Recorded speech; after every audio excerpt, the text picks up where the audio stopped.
ये चारों चीजें औरतों के लिए बताई जा रही हैं। जो औरत 5 वक्त की नमाज पढ़ ले, पाबंदी के साथ 5 वक्त की नमाज पढ़ती हो, वह सामत शहरा, रमजान के पूरे महीने के रोजे रखती हो, वह अहसनत फरजा, अपनी शर्मगाह की हिफाजत करती हो, बेहुदा कपड़े न पहनती हो, कपड़े लूज हो, ढीले ढाले हो, चुस्त न हो, उसके जिस्म का बना और कसावट दिखाई न देती हो, ढीले ढाले कपड़े पहनती हो, वह अताअत बालहा, और अपने शौहर की इताअत व फरमा बरदारी करती हो, अपने शौहर की सेवा में, अपने पति की सेवा में कमी न करती हो। फल तदखुल मिन अय्यबवाबिल जन्नति शात, जन्नत की जिस दरवाजे से ये दाखिल होना चाहे हो जाए, इसको जन्नत का कोई फरिश्ता किसी भी दरवाजे पर खड़ा हो उसको जन्नत में जाने से नहीं रोक सकता। इस औरत के लिए जन्नत के सारे दरवाजे खुले हुए हैं, जिस दरवाजे से दाखिल होना चाहे चली जाए, इसके लिए जन्नत के सारे दरवाजे खुले हुए हैं। अय्युम अम्रातिन मातत व ज़ौजुहा राजिन, अगर किसी औरत का इंतकाल हो जाए, अगर कोई औरत मर जाए, लेकिन मरते वक्त वह ज़ौजुहा राजिन, उसका शौहर उससे राजी हो, उसका पति उससे राजी हो, जो औरत इस हाल में मरी हो कि मरते वक्त उसका पति उससे खुश था, मरते वक्त उसका पति उससे राजी था, दखलतिल जन्नह, तो अल्लाह ताला इस औरत को जन्नत के अंदर दाखिल करेगा। इससे पता चलता है कि जिस औरत की मृत्यु हो गई, जिस औरत की मौत हुई और उसका पति उससे राजी नहीं था, तो वो चाहे कितनी नमाजी रही हो, चाहे कितनी रोजेदार रही हो, चाहे कितनी तहज्जुदें पढ़ती रही हो, लेकिन मरते वक्त अगर उसका पति उससे राजी नहीं था, तो ये औरत इतनी नमाजें पढ़ने के बाद, रोजे रखने के बाद और तहज्जुद पढ़ने के बाद भी जन्नत में नहीं जा सकेगी। औरतों की नमाज और रोजा और हज और ज़कात ये डिपेंड करता है शौहर की मर्जी पर, शौहर की खुशी पर, उसके पति की मर्जी पर, पति की खुशी पर। अगर शौहर राजी तो औरत जन्नती, मरते वक्त अगर शौहर नाराज तो औरत जहन्नमी, नहीं जा सकती जन्नत के अंदर। इन चीजों पर हमें गौर करना है। आए अल्लाह के नबी सल्लल्लाहु अलैहि वसल्लम हमें जन्नत में जाने का रास्ता बताओ, हम जन्नत में जाना चाहते हैं, हम क्या करें? फरमाया अफ़शुस सलाम, उड़ते बैठते चलते फिरते मोहल्ले में, गांव में, शहर में जो मिलता है, जानता हो या ना जानता हो, जानने वाले और अनजान हर आदमी से सलाम करते हुए जाओ, सलाम फैलाओ। सुनो जन्नत में जाने का अमल, अफ़शुस सलाम, सलाम फैलाओ। जा रहे हैं, आदमी है तो मुसलमान, है तो गांव का ही, लेकिन हम जानते नहीं कौन है, फिर भी उसको कहो सलाम वालेकुम। जानते हो उसको भी और ना जानते हो उसको भी, चाहे उससे तुम्हारा तारुफ हो या ना हो, लेकिन अगर तुम्हें इल्म है कि ये मुसलमान है तो उससे सलाम किया जाएगा। किसी काफिर को अस्सलाम वालेकुम नहीं कह सकते हो, किसी गैर मुस्लिम को अस्सलाम वालेकुम नहीं कह सकते हो। आधा वर्ष, हाँ ठीक है, हाँ ठीक ठीक ठीक, बहुत अच्छा, ठीक, कैसे, ठीक है, हाँ भैया कैसे हो, ठीक है, आदाब आदाब आदाब, ये सब सही है, चलेगा, लेकिन अस्सलाम वालेकुम नहीं, क्योंकि काफिर दुआ का मुस्तहिक नहीं। तुम पर अल्लाह की सलामती हो, ये दुआ किसी काफिर को नहीं दी जा सकती। अब सलाम को आम करो, चाहे जानते हो या ना जानते हो, लेकिन होना चाहिए वो मोमिन मुसलमान। अस्सलाम वालेकुम। जरजीत साहब बहुत पहुंचे हुए मौलाना हैं, इंडिया नहीं वर्ल्ड में उनका नाम है, हम क्यों सलाम करें? ये आने वाला आदमी हम ही से सलाम करेगा। इस चीज को छोड़ो। अल्लाह तबारक व तआला, अल्लाह के नबी ने तकब्बुर को मिटा दिया।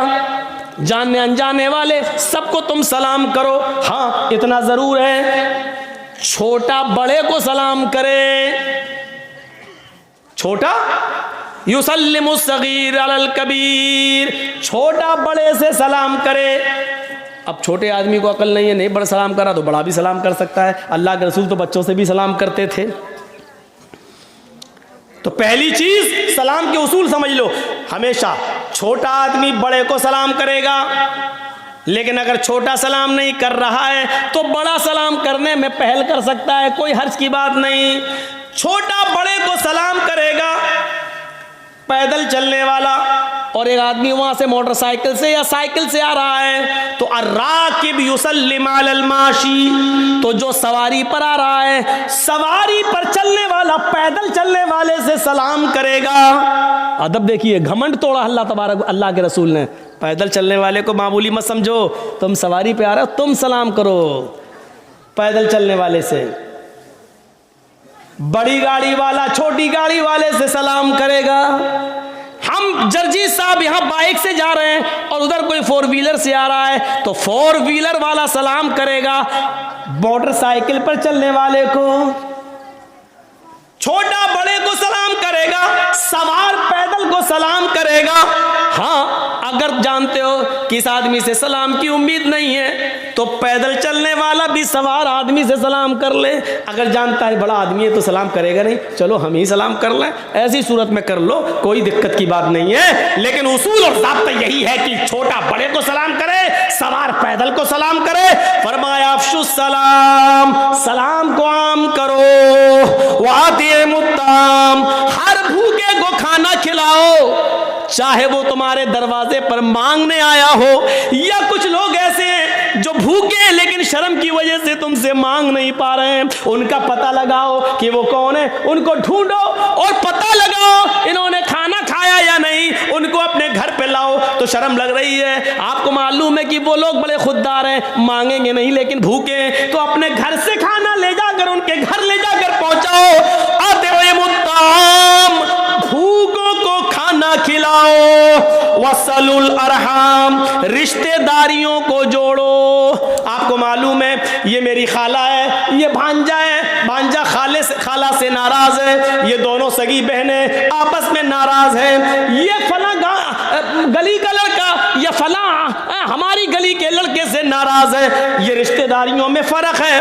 वसलुल अरहाम, तो तुम रिश्तेदारियों को जोड़ो, आपस में एक दूसरे के ताल्लुक को कायम करो। अल्लाह के नबी ने क्या जन्नत में जाने के उसूल और ज़ाब्ते बताए। अफ़शुस सलाम, सलाम फैलाओ, सलाम को आम करो। वअतिमुत्ताम, खाना खिलाओ भूखों को, चाहे वो मांगने वाले हो या बेचारे मारे शर्म के मांग न पा रहे हो, उनको खाना खिलाओ। वसलुल अरहाम, रिश्तेदारियों को जोड़ो। जो भी एक दूसरे से कटा हुआ है, ये समाज और समाज के सरदार की ड्यूटी है, समाज के जिम्मेदार की ड्यूटी है कि वो उनके आपस में झगड़े को खत्म करके उनको मिलाए। और चौथी चीज बताई, वक़ूमू बिल्लैली वन्नासु नियाम, लोगों जब सारी दुनिया ख्वाब खरगोश में सो रही हो, जब सब खर्राटे लेकर मीठी मीठी नींद के मजे ले रहे हो और सब अपनी सख्त सर्दियों की रातों में अपने मुंह पर कंबल ढाक कर सो रहे हो, ऐसी ठंडी रात में उठकर वुजू बनाकर अपने घर के कोने में मुसल्ला बिछाकर अल्लाह की इबादत करो, क़याम करो, रात को जागो, नमाज पढ़ो, तहज्जुद पढ़ो और कुरान की तिलावत करो। वक़ूमू बिल्लैल, रात के किसी हिस्से में उठो। वन्नासु नियाम, उस वक्त जब लोग सो रहे हो, जब सारी दुनिया नींद के मीठी नींद के मजे ले रही हो, उस वक्त अपने रब को मनाओ, उसके सामने तौबा करो, इस्तिग़फ़ार करो, उठो नमाज पढ़ो, उठो इबादत करो, हाथ उठाओ, तौबा करो, इस्तिग़फ़ार करो, मग़फ़िरत मांगो, अपने आंखों से आंसुओं को गिराओ और रो रो कर अपने रब को मनाओ, रो रो कर अपने रब से तौबा करो। तुम ये चार काम अगर कर लोगे, अफ़शुस सलाम, फिर से सुनो, सलाम फैलाओ, वातिमुत्ताम, भूखे को खाना खिलाओ, रिश्तेदारियों को जोड़ो और रात के तारीख हिस्से में जब पूरी दुनिया सो रही हो तो अकेले उठो और अल्लाह को याद करो, रो और गिड़गिड़ाओ। रात की तारीकी में कौन उठता है? रात में वही उठेगा जिसको घमंड नहीं होगा, क्योंकि वो जानता है सारी दुनिया सो रही है, उसके अंदर दिखावा नहीं होगा। मौलाना जर्जीस रात की तारीकी में मस्जिद में आके नमाज पढ़ें तो दिखावा हो सकता है कि लोगों को दिखाने जा रहे हैं कि देखो हम रात में तहज्जुद पढ़ते हैं, लेकिन घर के अंदर जब सारे लोग पूरा मोहल्ला सो रहा है लेकिन घर के अंदर हम नमाज पढ़ रहे हैं, तो कौन जानता है कि हम रात को उठ के नमाज पढ़ रहे हैं? इसलिए फरमाया जब सारी दुनिया सो रही हो तो तुम उठो और घर के कोने में तुम नमाज पढ़ो, इबादत करो और दुआ, क्योंकि इस वक्त तुम्हारे अंदर घमंड नहीं है, तकब्बुर नहीं है। तदखुलुल जन्नत बिसलाम, अगर ये 4 काम तुम कर लो तो तुम सलामती के साथ जन्नत में दाखिल हो जाओगे, सलामती के साथ तुम जन्नत में चले जाओगे। सलाम को फैलाओ, भूखों को खाना खिलाओ, ये याद होना चाहिए। कितनी अच्छी चीजें बताई हैं, ये जन्नत में जाने के रास्ते हैं। और हम क्यों आए इस दुनिया के अंदर? उसी खोए हुए मकाम को, जिस मकाम से हमारे बाप आदम और हव्वा को निकाला गया, उस मकाम को दोबारा पाने के लिए अल्लाह ने यहाँ भेजा है। अब गलती यहाँ मत करना, तुम्हारे बाप आदम जन्नत में शैतान की बात मान चुके हैं, इधर भी शैतान तुम्हारा पीछा करेगा। अब इधर तुम उसकी बातों को रिजेक्ट करके, उसकी बातों को अपने पैरों से रौंद कर कुरान और हदीस की बात पर अमल करके उस खोए हुए मकाम को दोबारा पालो, इसलिए हमें भेजा गया है। और आपसे बहुत ही मुअद्दबाना गुजारिश, जलसों के अंदर मेलों को बंद करिए। हिंदुस्तान के किसी भी कोने में चले जाइए, मेला नहीं लगता है। हम यूपी में जलसे करते हैं, किसी जलसे में मेला नहीं लगता है। हम आंध्रा में जाते हैं, मेला नहीं लगता है। हम तेलंगाना में जाते हैं, मेले नहीं लगते हैं। कश्मीर जाते हैं, मेले नहीं लगते हैं। पंजाब जाते हैं, हरियाणा जाते हैं, राजस्थान जाते हैं, मेला नहीं लगता है। सिर्फ बिहार के चंद इलाकों में और बंगाल में तो पूरे बंगाल में तो कहीं दिखते ही नहीं कि मेला ना लगता हो। सिर्फ आप ही नहीं, और मेलों में जितना नंगा नाच होता है वो मेरे भाइयों बयान करने के लायक नहीं। जिस तरीके से जवान लड़कियों की भीड़ होती है, ये बयान करने के लायक नहीं है। किस मुंह से तुम हिजाब के खिलाफ आंदोलन करोगे? किस मुंह से करोगे? तुम अपने जलसों में जब मेले में आने वाली और इन ड्रामेबाज जवान लड़कियों को उनकी पोशाक और उनकी लिपस्टिक और क्रीम और पाउडर से नहीं रोक सकते हो, और मेले में उनके ऊपर बैन नहीं लगा सकते हो, तो हिजाब क्या कायम करवा पाओगे आप? हिजाब तो उतरवाया जा रहा है, उसके जवाब में होना तो ये चाहिए था कि अच्छा हमारी मुस्लिम बेटियों से हिजाब उतरवाएगा। इस जिद में पूरे हिंदुस्तान की सारी औरतों को हिजाब पहनना शुरू कर देना चाहिए था कि हिजाब सिर्फ उस लड़की का मसला नहीं, हमारे इस्लाम से जुड़ा हुआ एक अहम मसला है। होना तो यह चाहिए था। सिर्फ जलूस निकाल लेने से हक अदा नहीं हो जाएगा, टीवी पर डिबेट हो जाने से हक अदा नहीं हो जाएगा। बहुत ही मौजरत के साथ कहना पड़ता है, देखिएगा अभी कुछ देर पहले क्या हाल था इसी रोड का। लड़कों से ज्यादा लड़कियां दिखाई दे रही थी, और 5-6 साल की बच्चियां नहीं, 15, 16, 18, 20 साल की लड़कियां। और वो कपड़े, अल्लाह की कसम, फिर सुन लो, अल्लाह की कसम, जो कपड़े पहने हुए थी, किसी भी कीमत पर उन कपड़ों को तहजीब के कपड़े नहीं कहा जा सकता है। किसी भी कीमत पर उन कपड़ों को शर्म हया के कपड़े नहीं कहा जा सकता है। बेशर्मी और बेहयाई के कपड़े पहने हुए थे। अब बताना पड़ेगा कि बेशर्मी और बेहयाई का कपड़ा कौन सा होता है। बंद करिए मेलों को, और अगर आप मेला बंद नहीं कर सकते हैं और मेला भी करें और जलसा भी, तो ये सोच के उठिएगा कि आपको इस जलसे का कोई सवाब नहीं मिलेगा, क्योंकि हदीस के अल्फाज हैं, जो बुराई तुम अपनी हाथ से रोक सकते हो तो पहले उसको रोको। मेला तुम रोकने की ताकत रखते हो, जब जलसा करवाने की ताकत रखते हो तो मेला रोकने की भी ताकत रखते हो। ये हाथ से करने की ताकत है। और जब हाथ से रोकने की ताकत ना हो तो जबान से मना करो, भाई ऐसा मत करो। और जब जबान से भी ताकत ना हो तो दिल से बुरा जानो, खुद ना जाओ, हटो, चलो, हाथ से रोको। हज़रत उमर फारूक के ज़माने में एक आदमी टखने से नीचे लुंगी पहनता हुआ, पैजामा पहनते हुए जा रहा था, लुंगी से नीचे, ये वो टखने से नीचे जा रहा है। हज़रत उमर फारूक की नज़र उसके ऊपर पड़ गई, वो आगे आगे जा रहा, पूछते अहाय जनता। उसने पीछे मुड़ के देखा, हज़रत उमर किससे कह रहे हैं? अहाइस अंता का मतलब जानते हैं? हज़रत उमर ने कहा उसे, तुझे पीरियड आ रहा है क्या? औरतों को जो महीने में कुछ दिन, मखसूस दिन जो उनको गुज़रना पड़ता है एमसी से, उनको कुछ दिन, 4-5 दिन जो उनको ब्लड आता है, उस महीने को उसको कहते हैं पीरियड, महीना। तो हज़रत उमर ने उससे कहा, अहाइस अंता, क्या तुझे पीरियड आ रहा है, महीना आ रहा है? वो पीछे मुड़ के देखता है, किसको कह रहे हैं अल्लाह के हज़रत उमर? तो कहा कि जी किसको कह रहे हैं? कहा तुमसे कह रहा हूँ। मुझसे? हंसते हुए वो कहता मुझसे? कि हाँ। हंसते हुए कहता, अमीरुल मोमिनीन आपका दिमाग तो सही है, हल यहीजुर रजुल, क्या मर्द को भी महीना आता है?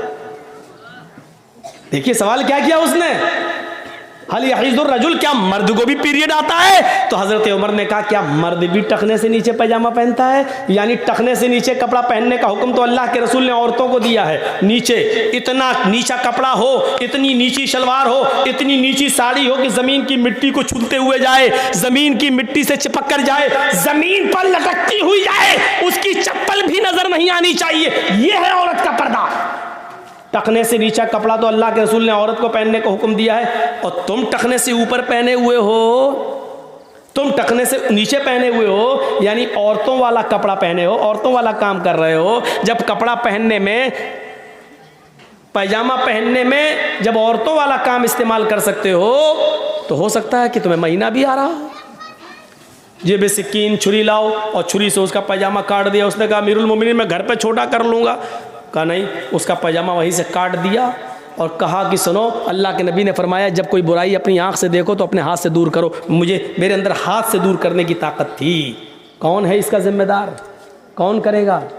अभी इस समाज में कोई लड़का किसी लड़की को लेके भाग जाए, 2-4 दिन के बाद पकड़ा जाए, पंचायत बैठ जाएगी, इतना जुर्माना, इतना ये वो, शादी करो, ये करो, नहीं करे तो इतना जुर्माना, तेरी हिम्मत कैसे पड़ी?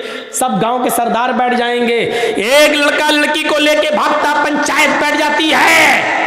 आपके समाज में अगर कोई आदमी फजर की नमाज नहीं पढ़ता है, कहाँ चले जाते हैं गांव के सरदार लोग, और उस वक्त पंचायत बिठा के क्यों उसके लिए सजा मुतय्यन नहीं करते हैं? बताइए। आपके समाज में कोई आदमी शराब पी के घर पे आ जाता है, समाज का सरदार क्या करता है? मीटिंग नहीं बुलाता है, उस पर एक्शन नहीं लेता है। अगर लड़का लड़की को लेके भाग जाए, उसकी मीटिंगें हो सकती हैं, उसके ऊपर जुर्माना मुतय्यन हो सकता है, तो मुझे बताओ कि फिर आपके समाज में कोई फजर की नमाज ना पढ़े, जोहर की नमाज ना पढ़े, उसके लिए कोई सजा मुतय्यन क्यों नहीं की जाती है? मतलब यह है कि जो आप जिन कामों पर सजा मुतय्यन करेंगे और जो आपको अच्छा लगेगा वो आप करेंगे। शरीयत के मुताबिक आपको नहीं चलना है। आप जिसकी चाहेंगे उसकी पंचायत बिठाएंगे, और जो गुनाह हैं और जिन गुनाहों की नहीं चाहेंगे उन गुनाहों की ये आपकी मर्जी पर नहीं चलेगी। मेरे भाइयों, इस्लाम के अंदर नहीं चलेगी। अंदाजा लगाइए और गौर कीजिए। अल्लाह के नबी सल्लल्लाहु अलैहि वसल्लम फरमाते हैं, मय्यज़मल्ली बैना लहयैहि व रिजलैहि अज़मन लहुल जन्नह। जो मुझे इन 2 चीज़ों की ज़मानत दे दे, जो मुझे इन 2 चीज़ों की गारंटी दे दे, मैं उसको जन्नत की गारंटी देता हूँ। कौन सी है वो 2 चीज़ें? बैना लहयैहि, दोनों ये जो दाढ़ी के जो दोनों किनारे हैं, गाल, मुंह, इनके बीच में ज़बान, जो मुझे दोनों जबड़ों के बीच की चीज़ यानी ज़बान की ज़मानत दे दे, मैं इससे कभी गलत नहीं बोलूँगा, झूठ नहीं बोलूँगा, चोरी नहीं, झूठ नहीं बोलूँगा, गीबत नहीं करूँगा, किसी की बुराई नहीं करूँगा, जब भी बोलूँगा सच बोलूँगा, इसको कभी बुरे चीजों में इस्तेमाल नहीं करूंगा। वो बैन रिजलैहि, और अपने दोनों पैरों के बीच, दोनों टांगों के बीच, यानी शर्मगाह की हिफाजत दे दे, हम इसको कभी गलत काम में इस्तेमाल नहीं करेंगे। जो इन दो चीजों की जमानत मुझे दे दे, अज़मन लहुल जन्ना, मोहम्मद रसूलुल्लाह फरमाते हैं मैं उसको जमानत देता हूं जन्नत की, मैं उसको जमानत देता हूं कि ये जन्नत के अंदर जाएगा, ये जन्नत के अंदर दाखिल होगा, ये जन्नत के अंदर जाएगा, मैं उसको जन्नत में जाने की जमानत देता हूं, ये जन्नत के अंदर जाएगा। ये जबान से जो गीबत चुगली होती है ये बहुत बुरी चीज होती है। अल्लाह के नबी मस्जिद में नमाज पढ़ा रहे हैं, सलाम फेरा, अस्सलामु अलैकुम व रहमतुल्लाह, अस्सलामु अलैकुम व रहमतुल्लाह। नमाज पढ़ाने के बाद जब आपने चेहरा मुक्तदियों की तरफ किया तो क्या देखा कि एक सहाबी उठ के जा रहे हैं, नाम है उनका अबू सईद खुदरी, सलाम, उन्होंने भी नमाज पढ़ ली, वो जा रहे हैं। जब वो दरवाजे पर पहुंच गए मस्जिद के तो अल्लाह के नबी ने फरमाया जिसने जन्नती आदमी ना देखा हो वो देख ले, ये जन्नती आदमी जा रहा है। दुनिया में जन्नती, जिसको जन्नती देखना हो देख ले, ये जन्नती जा रहे हैं। साहबा ने पीछे मुड़ के देखा, वो अबू सईद खुदरी हैं। दूसरे दिन आपने फिर नमाज पढ़ाई, जब सलाम फेरा अबू सईद खुदरी फिर उठ के जाने लगे तो अल्लाह के नबी ने कहा जिसने जन्नती न देखा हो वो देख ले, ये जन्नती जा रहा है। साहबा ने फिर पीछे मुड़ के देखा तो वही अबू सईद खुदरी हैं। तीसरे दिन आपने फिर फरमाया जिसने जन्नती न देखा हो वो देख ले, ये जन्नती सहाबी है, ये जन्नती आदमी जा रहा है। अल्लाह के नबी सल्लल्लाहु अलैहि वसल्लम ने जब जिसको जन्नती कहा तो साहबा ने फिर पीछे मुड़ के देखा, कौन है कि ये वही अबू सईद खुदरी। तो हज़रत अब्दुल्ला इब्ने उमर को तजस्सुस हुआ कि ये क्या करते हैं जिनको बार बार जन्नती कह रहे हैं अल्लाह के नबी, जितना अमल हम करते हैं उतना अमल ये भी करते हैं, लेकिन इनको तीनों दिन जन्नती क्यों कहा। तो हो सकता है कि मस्जिद में बाहर कोई काम ना करते हो सकता है घर में कोई काम कर रहे हों। तो ये उनके घर पहुंच गए। अबू सईद खुदरी ने कहा आइए कैसे आना हुआ। कहा मेरे अब्बू से लड़ाई हो गई है मेरी, कुछ 2-3 दिन में तुम्हारे यहाँ रहना चाहता हूँ, उनका गुस्सा ठंडा हो जाएगा मैं चला जाऊँगा। कहा अच्छा ठीक है आओ, कोई बात नहीं, माँ बाप से नहीं लड़ना चाहिए, वैसे तुम आ जाओ, मेरे मेहमान हो। उनको क्या मालूम ये किस लिए आए।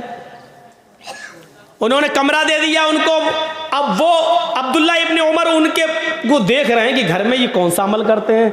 लेकिन 3 दिन रुकने के बाद, 3 रात रुकने के बाद अब्दुल्ला इब्ने उमर कहते हैं कि मेरे सामने तो कोई ऐसा अमल आया नहीं कि जो हमसे ज़्यादा हो। घर में भी ये उतना ही करते जितना हम अपने घर में करते हैं, यानी जितनी नमाज ये अपने घर में पढ़ते हैं उतना हम भी अपने घर में पढ़ते हैं। तो तीसरे दिन जब ये वहाँ से जाने लगे तो कहने लगे अबू सईद खुदरी मेरे बाप हमसे नाराज़ नहीं है, मेरी माँ भी मुझसे नाराज़ नहीं है, बल्कि मैं तो एक चीज़ का पता लगाने के लिए आया था। कहा क्या पता लगाने के लिए आए थे। कहा ये देखना चाह रहा था कि 3 दिन आपने नमाज पढ़ी और तीनों दिन जब आप मस्जिद के दरवाजे पे आए तो अल्लाह के नबी ने फरमाया जिसने जन्नती न देखा वो देख ले।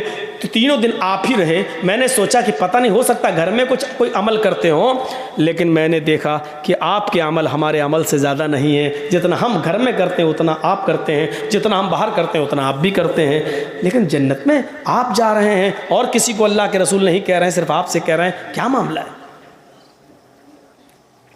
अबू सईद खुदरी कहते हैं ये तो मैं नहीं जानता, लेकिन शायद एक वजह हो। कहा क्या। मैं मस्जिद में भी फजूल में नहीं बैठता, बेकार नहीं बैठता। देख रहे हैं, मैं मस्जिद के अंदर भी फालतू नहीं बैठता। जैसे ही नमाज ख़त्म होती है अस्सलामु अलैकुम वरहमतुल्लाह, अस्सलामु अलैकुम वरहमतुल्लाह, मैं फ़ौरन नमाज पढ़ के, फ़र्ज़ नमाज पढ़ के घर आ जाता हूँ। सुन्नतें और नवाफिल मैं घर में पढ़ता हूँ। मेरी ये खूबी ये होगी कि अब तक जब से मैंने नमाज़ें पढ़ना शुरू की और इस्लाम लाया हूँ, मैंने अब तक न तो अपनी ज़बान से किसी की बुराई की है और ना ही मेरे कानों ने आज तक किसी की बुराई सुनी है। हज़रत उमर कहते हैं, अब्दुल्ला इब्ने उमर कहते हैं शायद यही वजह हो। तो अल्लाह के नबी के पास आए, कहा अल्लाह के नबी अबू सईद खुदरी ने मुझे ये बताया है, क्या ये सच है। फरमाया मैं नहीं चाहता था कि अबू सईद खुदरी की नेकी तुम्हें बताऊं, वो राज में थी, राज में रहने देता, लेकिन तुम उनके घर जाकर मालूम कर आए हो। हाँ आए लोगों, उन्होंने आज तक किसी की गीबत नहीं की, उन्होंने आज तक अपनी ज़बान से किसी की बुराई नहीं की, और आज तक उनके कानों ने किसी की बुराई नहीं सुनी है। यही नेकी है कि अल्लाह ने उनको जन्नती बना दिया और मैंने उनको जन्नती कह दिया। ये जन्नती आदमी हैं। इस हदीस की रोशनी में हम लोग अपना गरीबान के बटन खोल के झांकें कि कितने जन्नती हैं।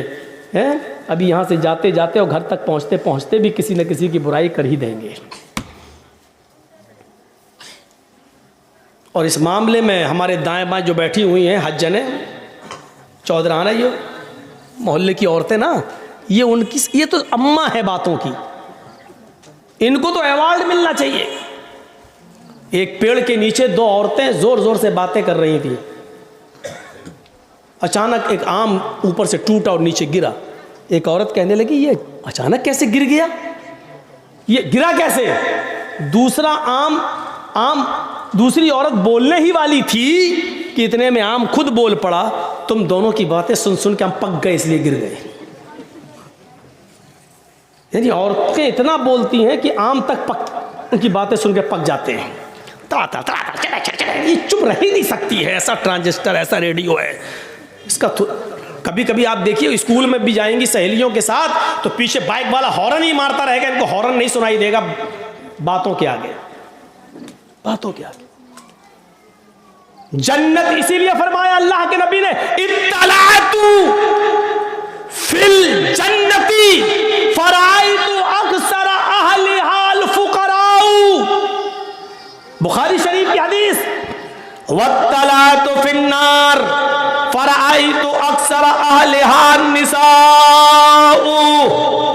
अल्लाह के नबी फरमाते हैं कि मैं जब जन्नत में गया तो मैंने जन्नत में झांक कर देखा। जब मुझे मेराज हुई मैंने जन्नत में झांक कर देखा, फराइतु अक्सर अहलिहाल फुकरा, तो मैंने जन्नत के अंदर सबसे ज्यादा तादाद गरीबों की देखी, मिस्कीनों की देखी, फकीरों की देखी। यानी अमीरों को मैंने जन्नत में कम देखा। ये आज के दौलतमंद और अमीर लोगों के लिए बहुत बड़ी नसीहत है ये हदीस। अल्लाह के रसूल कह रहे हैं और इस हदीस को कोई ठुकरा नहीं सकता, बुखारी की है। फराइतु अक्सर अहलिहाल फुकरा, जब मैंने जन्नत में झांक कर देखा तो मैंने सबसे ज्यादा, जब मैंने जन्नत में झांक कर देखा तो जन्नत के अंदर सबसे ज्यादा तादाद मैंने फकीरों की देखी, गरीबों की देखी, मोहताजों की देखी, बेबस और कमजोर लोगों की देखी। गरीब आदमी को क्या हिसाब किताब देना, उसको दौलत का हिसाब देना ही नहीं है, उसके पास है ही नहीं, उसको जुल्म का हिसाब देना ही नहीं। गरीब आदमी वो दूसरे के ऊपर जुल्म कर ही नहीं सकता बेचारा, उसको किसी का, उसको नमाज का, रोजे का, बस दो ही चीजों का हिसाब देना है। ज़कात तो उसके ऊपर फर्ज थी ही नहीं बेचारे को कि ज़कात दी थी कि नहीं, उसके पास खुद ही नहीं था, वो दूसरों से खुद ज़कात लेता था, तो उसको नमाज और रोजे का हिसाब देना, बस ज़कात उसके ऊपर थी नहीं क्योंकि वो खुद गरीब है, हज उसके ऊपर था ही नहीं क्योंकि हज का पैसा ही नहीं था, वो गरीब आदमी। इसलिए फरमाया कि गरीब आदमियों को जन्नत में इसलिए देखा क्योंकि वो उनका हिसाब किताब जल्दी हो गया और वो बेचारे अपने हिसाब किताब में फंसे ही नहीं क्योंकि ज़कात उन पे थी नहीं और हज उन पे था ही नहीं, कलमा पहले से पढ़े हुए थे, नमाज और रोजे के हिसाब में कामयाब हो गए और उनको जन्नत में दाखिल कर दिया। लेकिन अमीरों को मैंने जन्नत में कम देखा क्योंकि अमीर कभी ज़कात के मामले में फंस गए, डालो जहन्नम में। हज साहिब इस्तिताअत है लेकिन हज नहीं किया, डालो जहन्नम के अंदर। बहुत बड़ा गुनाह है साहिब इस्तिताअत होकर भी हज न करना। इतना याद रखना, आपके पास इस्तिताअत है और हज करने नहीं जा रहे, नहीं साहब 2 बेटियां रह गई, पहले इनकी शादी कर दें तब चले जाएंगे, और उनकी शादियों से पहले ही इस्तिताअत है लेकिन इसलिए रुक गए हैं कि अभी एक बेटी रह गई है, उसका पहला निकाह कर दूं उसके बाद जाए, पहले जिम्मेदारियों से सब गुदोश हो जाए। नहीं, अगर इस हाल में मर गए और हज से पहले आपका इंतकाल हो गया ये सोच कर कि पहले बेटी की शादी करेंगे तो माता अलल मजूसिया, आप इस्लाम पर नहीं मरेंगे, आपकी मौत मजूसियत पर होगी, आग के पुजारी बनकर मरेंगे, आग की इबादत करते हुए मरेंगे, यानी आपकी मौत इस्लाम पर नहीं होगी। जरा गौर कीजिए, किसके पास नहीं होगा 2.5 लाख 3 लाख रुपया,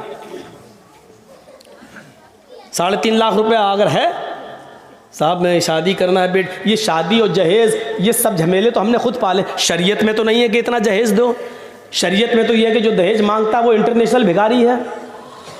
आप देख क्यों रहे हैं? समाज के अंदर भागने वाले लड़के लड़कियों की पंचायत बैठ जाती है, दहेज के खिलाफ पंचायत क्यों नहीं बैठती है?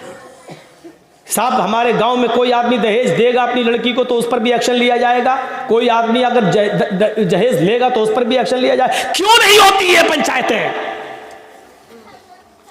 क्यों नहीं होती पंचायतें?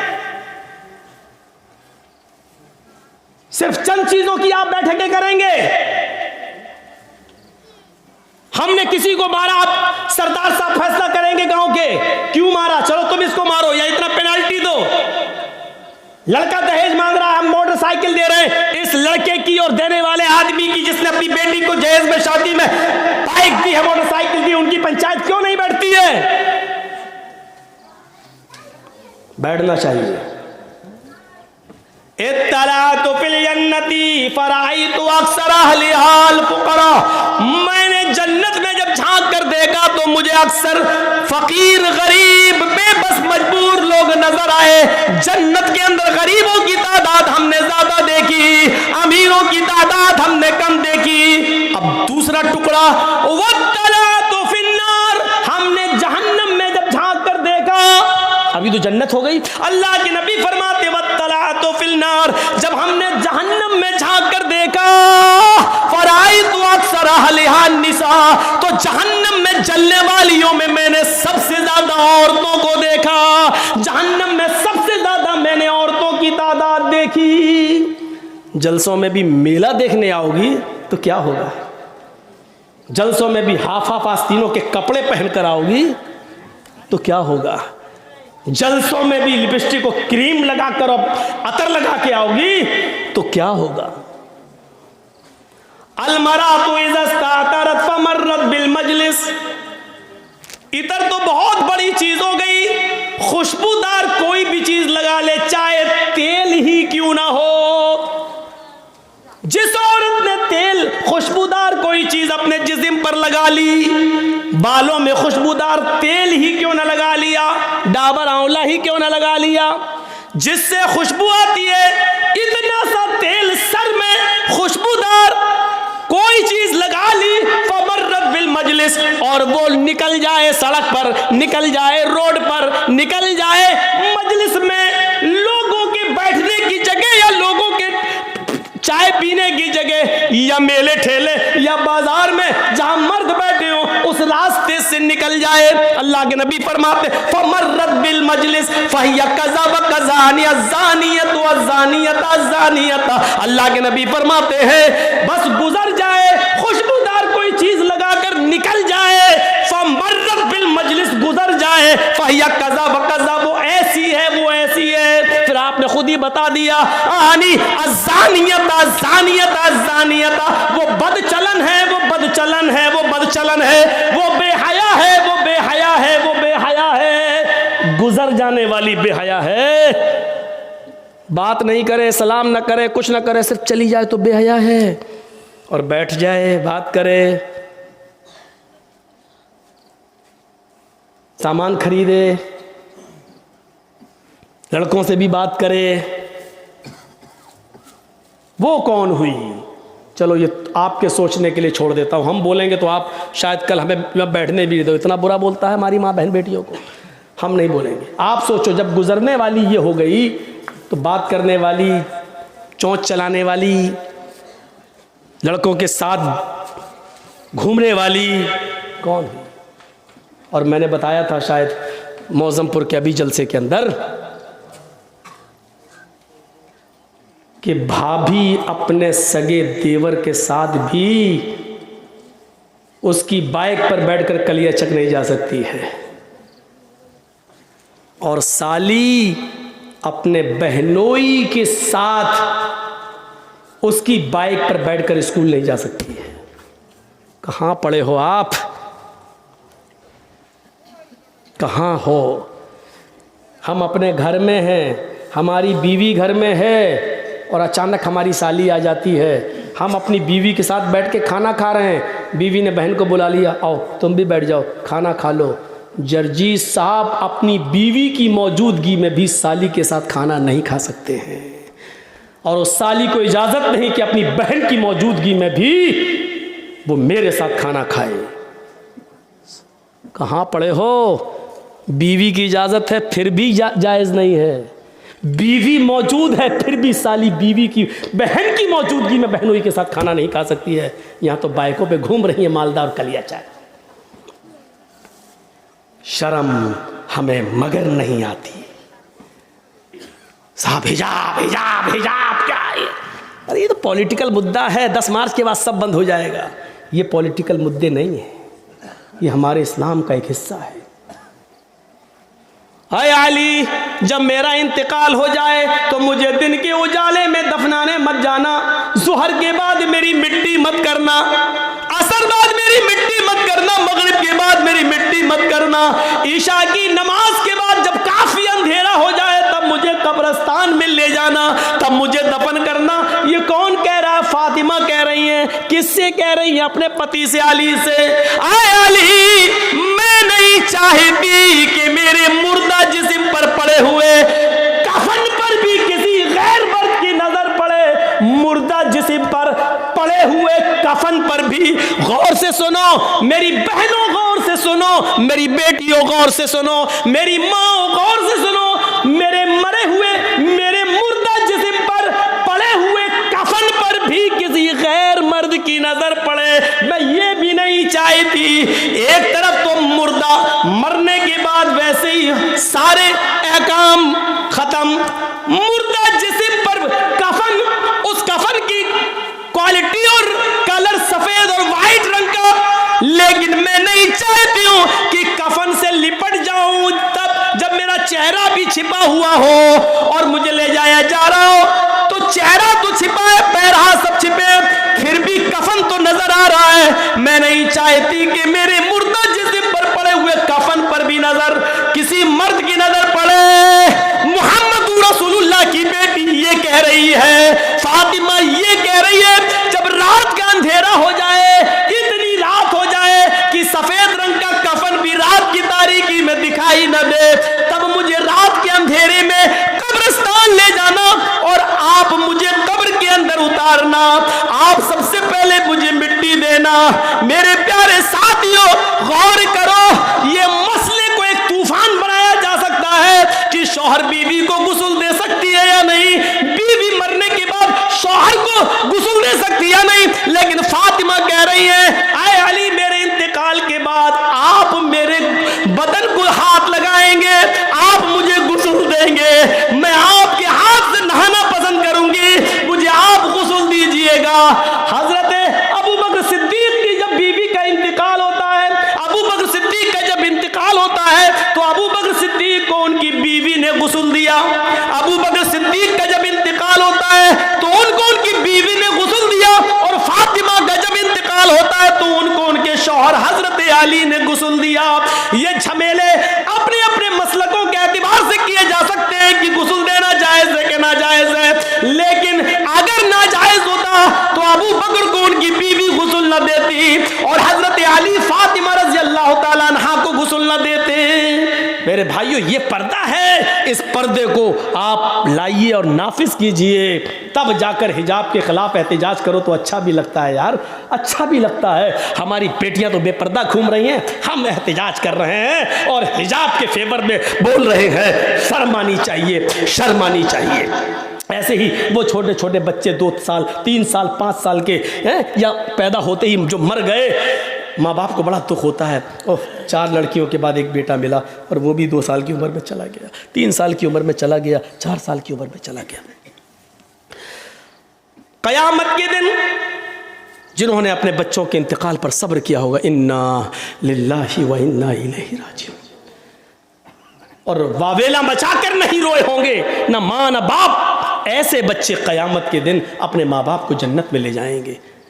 लहू सिगारुहुम दामीसुल जन्नह, जिन बच्चों की रूहें निकल जाती हैं वो रूहें जन्नत के अंदर बेरोको टोक घूमती रहती हैं, जहां चाहती जाती आती रहती हैं।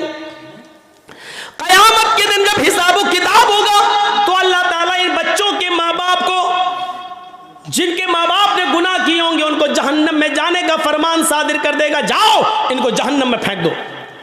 जब उनको जहन्नम में ले जाया जा रहा होगा तो अल्लाह की तरफ से एक आवाज आएगी, गैब से एक निदा आएगी, आए फरिश्तों अभी लोगों को रोक लो। फरिश्ते रोक देंगे। दुनिया में हमने इन लोगों से उनके बच्चे छीने थे, छोटे छोटे, वो जन्नत के अंदर घूम रहे हैं। आए फरिश्तों इनको जहन्नम में डालने से पहले इनको इनके बच्चों से मिलवा दो। जाओ जन्नत से इनको बच्चों को ले आओ। इनको तो जन्नत में ले नहीं जा सकता क्योंकि ये गुनाहगार हैं। बच्चों ही को लाओ और इनसे मिलवा दो। फरिश्ते जाएंगे और उन छोटे छोटे मासूम बच्चों को, 2 साल के, 3 साल के, 4 साल के, 5, 6 साल, 10 साल तक के बच्चों को वो फरिश्ते लेकर आएंगे जिनको दुनिया में ले लिया गया है, छीन लिया गया, इंतकाल हो गया था। उन बच्चों को लाकर उनके माँ बाप से मिलवाया जाएगा।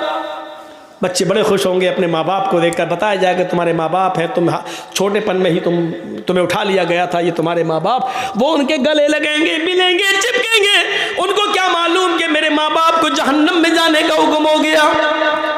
थोड़ी देर के बाद आवाज आएगी, आए फरिश्तों मिलने का टाइम खत्म हो चुका है, इन बच्चों को जन्नत में ले जाओ और इनके माँ बाप को जहन्नम के अंदर फेंक दो।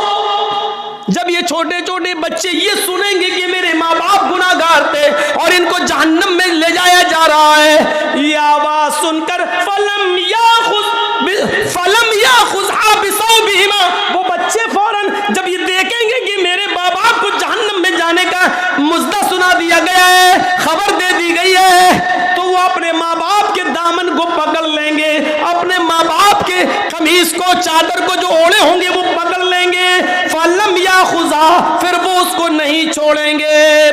फलम याखुज़हा, नहीं छोड़ेंगे, उसको पकड़ लेंगे बिनाहियत सौबिहा, कस के। फलम याखुज़, फिर उसको अलग नहीं होंगे, उससे नहीं छोड़ेंगे। फरिश्ते कहेंगे अरे छोड़ो छोड़ो, क्या कर रहे हो, नहीं छोड़ेंगे। ये बच्चे चीख कर कहेंगे इलाहुल आलमीन, ये कैसा न्याय, ये कैसा जजमेंट, ये कैसा इंसाफ। दुनिया में तूने मुझसे मुझे छीना मेरे माँ बाप से, और आखिरत में भी मेरे माँ बाप मुझसे छीन रहा है। अगर इधर भी छीनना था तो दुनिया में क्यों छीना? दुनिया में भी मुझे मेरे माँ बाप की मोहब्बत न मिली और आखिरत में भी मुझे मेरे माँ बाप की मोहब्बत नहीं मिल रही है। अल्लाह दुनिया में भी हम अपने माँ बाप से दूर रहे और आखिरत में भी तू मुझे मेरे माँ बाप से दूर कर रहा है। नहीं आय अल्लाह, दुनिया में मुझे माँ बाप का प्यार न मिला, कम से कम हमारे साथ हमें आखिरत में तो मेरे माँ बाप का प्यार दे दे। और जब तुझे छीनना ही था तो मिलवाया क्यों? ये थोड़ी देर की मुलाकात ने मोहब्बत का एक समंदर हमारे दिलों में पैदा कर दिया है। आय अल्लाह, मैं अपने माँ बाप के दामन को नहीं छोड़ूंगा। अल्लाह रब्बुल आलमीन की गैरत जोश में आएगी, पुकार कर कहेगा ए फरिश्तों, मैंने इन मासूम बच्चों की आरज़ू पूरी कर दी, मैंने इनकी तमन्ना पूरी कर दी, मैंने इनकी ख्वाहिश पूरी कर दी। जाओ, आए छोटे छोटे बच्चों, अपने माँ बाप की उंगली पकड़ो और उनको जन्नत के अंदर ले जाओ। जाओ, मैंने तुम्हारी वजह से तुम्हारे माँ बाप को माफ कर दिया है, इनकी मग़फ़िरत कर दी है। जाओ, आए बच्चों, इनकी उंगली पकड़ो और तुम खुद अपने माँ बाप को जन्नत में ले जाओ। ये सुनते ही वो बच्चे अपने माँ बाप से चिपक जाएंगे और वो बच्चे अपने माँ बाप को पकड़कर उनकी उंगली उनको जन्नत के अंदर ले जाएंगे। तो छोटे छोटे बच्चे अपने माँ बाप को जन्नत में ले जाने का जरिया हैं। अगर उनका इंतकाल हो जाए और माँ बाप ने उनके इंतकाल पर सब्र किया हो तो, और चीखा भाई अब ये खिलौना अब कौन चलाएगा, ये जो रोती है बयान कर करके, उन औरतों को जन्नत नहीं मिलेगी। उस दिन भी सब्र करने वालियों को जन्नत मिलेगी। मैंने आपका टाइम 2 घंटे से ज़्यादा ले लिया है। मेरे भाइयों, हम अल्लाह से दुआ करते हैं कि बार अल्लाह जन्नत में ले जाने वाले जो अमाल हैं वो हमें करने की तौफीक अता फरमा, हमारे लिए जन्नत में जाने का रास्ता आसान बना दे। बार अल्लाह जब तक तो हमें ज़िंदा रख, इस्लाम पर ज़िंदा रखना, और जब हमारा खात्मा होती ईमान पर हमारा खात्मा फरमाना। वमा अलैना इल्लल बलागुल मुबीन व आखिरु दअवाना अनिल हम्दुलिल्लाहि रब्बिल आलमीन। अस्सलामु अलैकुम व रहमतुल्लाहि व बरकातुहू।